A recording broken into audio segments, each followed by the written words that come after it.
Good evening, ladies and gentlemen. No thrills, no start, no music, nothing today. It's kind of a somber day. Um, so, again, ladies and gentlemen, thank you so much for tuning in. This is your Realtor Hugo, licensed in Maryland with Long and Foster. Please, thank you again for coming in and joining in on the live. We're going to be talking about assessing rental properties investments, a friendly guide for future landlords. So to anyone that knows, anyone that could use this type of information, feel free and reach out to them and share. Just let them know that, hey, we're on all major platforms and even on Spotify and YouTube Music if you want to listen. So without further ado, number one. Understanding the local market. First things first, you need to get a good grasp of the local market in Gaithersburg and Rockville. This means reaching the average rental price, vacancy rates, and neighborhood popularity.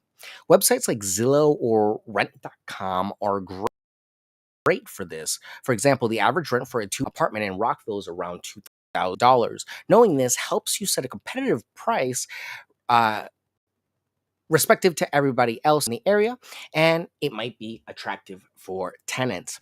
Sorry, guys, I lost my place there. Um, Understanding the market, we taught that yesterday, is super important. If the market is fluctuating, we want to be on obviously the better side of that, and sometimes that means actually taking some time to understand the market that we're in and how the market has changed over time. Sometimes the fluctuation can be a lot.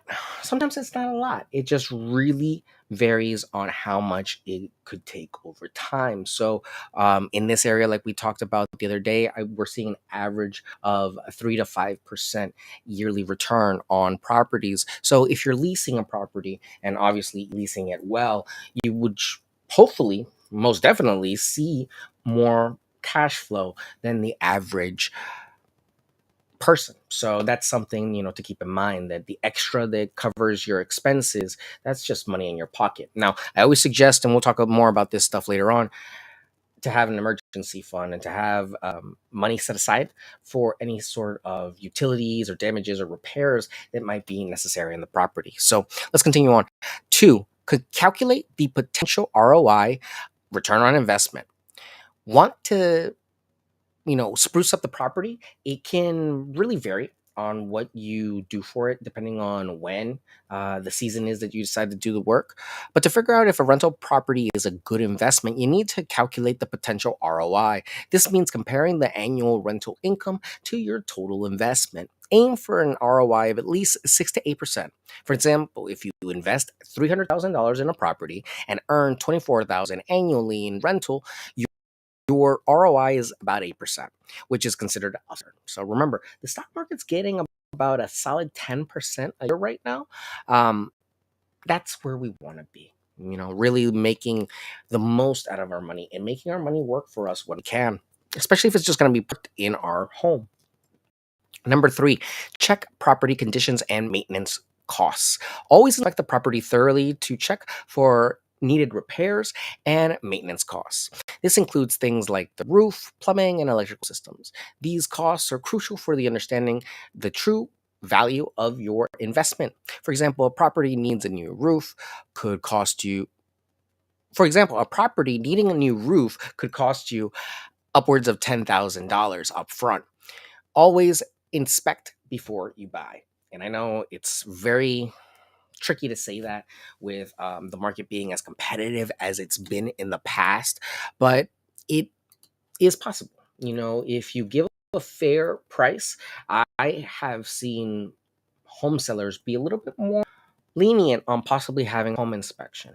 Remember, you can have a home inspection for informational purposes only, and you can also have a home inspection for the right to negotiate. So there's again some leeway there on which one you have, and you got to know which contingency you're using. So speak to your realtor about which one is best for you and your situation. Evaluate location and amenities. Location is everything in real estate. Properties near schools, public transportation, and amenities are more attractive for renters. Check the walkability score and proximity to popular spots. For instance, a rental near Shady Grove Road metro station will likely stay occupied because of the easy commute options it offers. People love properties like that. Something a long time ago, one of my best friends growing up in college had a property out in College Park that was right next to the University of Maryland, next to the metro station out there. That property was amazing, and he's made it an incredible investment property since then. So kudos to him. Understand tenant demographics. Number 5. Know who your potential renters are: families, students, or professionals. Tailor your property to meet their needs. For example, a 3-bedroom home in a good school district will appeal to families, while a modern apartment downtown is perfect for young professionals. The demographic can vary and change over time, but you have to understand where your price point is. A family probably needs more space. They're probably going to be more willing to spend 2,500, maybe more. It really varies on obviously financials. So at the end of the day, everyone's case is different. You just got to be flexible, because depending on the day of the week in the market, there might be a lot of properties out there or there might be none. Number 6, analyze rental trends. Study the rental trends over the past 5 years to understand if rents are increasing or decreasing. This helps you predict future incomes. For example, rents in Gaithersburg have risen 5% for the past 3 years, indicating a strong rental market that's likely to grow over time. Rockville is overflooded. It's overrun, it's overcrowded. People that couldn't get into Rockville the last 3 years have gone to Gaithersburg. People that can't get into Gaithersburg have gone to Germantown. So it is really populated over here. Even though the homes are not cheap, it's again a question of supply and demand, and we have such powerful businesses here that it really brings a wealth of opportunities for anyone that comes here. Number 7, consider property management options. Decide if you'll manage the property yourself or hire a management company. Management fees typically range from 8 to 12% of the monthly rent, but can save you a lot of time and hassle. For example, if you're busy or live far from the property, a management company can handle tenant issues and maintenance, making your investment more passive. Nothing about real estate is passive, though. I will say that one of the biggest lies that you discover very early on in working in real estate is that it's not passive. You do have to be a good landlord. If you want good tenants, if you want your tenants to stay, if you want your tenants to pay on time, you have to be a good landlord. I've been very fortunate to work with very exceptional that kept their properties in tip top shape. And I gave them tenants that were exceptional people as well. I've been blessed with such great clients, and you all have been amazing.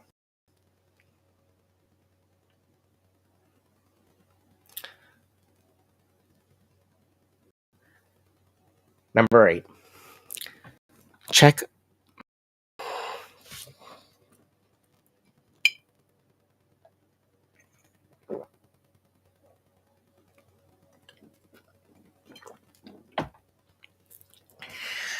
Number 8, check legal and tax implications.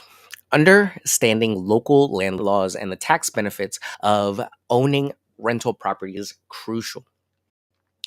Consult with a real estate attorney and tax professional to get a clear understanding of these aspects. For instance, rental income is taxable but can be deducted by expenses like mortgage interest and property repairs, which can significantly reduce your taxable income. A lot of homeowners feel like, oh, it's, tough that I have to do all these, repairs on my property, and I have to do this and I have to do that. At the end of the day, you get stuff off. You just have to document it properly and make sure that you're being consistent in what you're writing off. And document. Number 9, evaluate financial options. Compare mortgage rates and loan options, because some loans are specifically designed for rental properties. For example, conventional loan might require a 20% down payment, while an FHA loan for multiple unit properties may need less, allowing you to get started with a smaller initial investment. Working with a good lender, man, that makes a difference. I was in the office today and I saw Eric Johnson. He says hi, so I hope you all are doing well over there. But he is a great guy. If you have a second opinion that you want to go get, if you have anything that you need, really great dude. Number 10.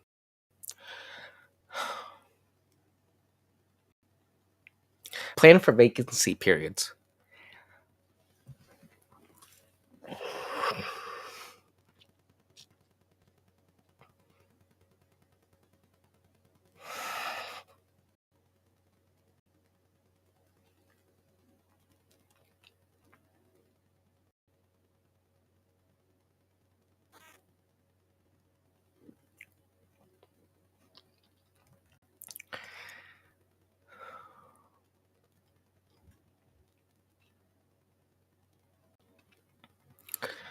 Number 10. Plan for vacancy periods. Always a budget for periods when the property might be vacant. Aim to have at least 3 to 6 months of expense saved up to cover these times. For example, if your property is vacant for 2 months, you'll need savings to cover mortgage and maintenance costs without stress. So keep that in mind, ladies and gentlemen. Sometimes there's some ups and downs, and the people have to leave immediately. So you gotta budget for that. You have to have that emergency fund just in case anything like that were to happen. Um, sometimes landlords get into situations too where they have to sell immediately as well. And that can be a whole nother series of problems because, as many, you can actually sell property with people inside of it. There are some stipulations, there are some things that need to be, covered and taken care of, but it's not unheard of that people sell properties with leases still on them. Um, if the tenant's a good tenant for an extended period of time and it's a great relationship, but sometimes it's not, and it can really turn sour. So take your time, get to know your landlords, and keep working together with your community to see if there are new opportunities for leases in the area that might come on the market. There might be good buying opportunities. Again, ladies and gentlemen, thank you so much for bearing with me tonight. As rental properties, investments, a friendly guide for future landlords. To recap, number 1 was understanding the local market. Number 2 was calculate the potential ROI. Number 3 was check property conditions and maintenance costs. Number 4, evaluate location and amenities. Number 5, understand tenant demographics. Number 6, analyze rental trends. Number 7, consider property management options. Number 8, check legal and tax implications. Number 9, evaluate financing options. And number 10, plan for vacancy periods. Ladies and gentlemen, that is your Daily Real Estate Live. Another episode in the books.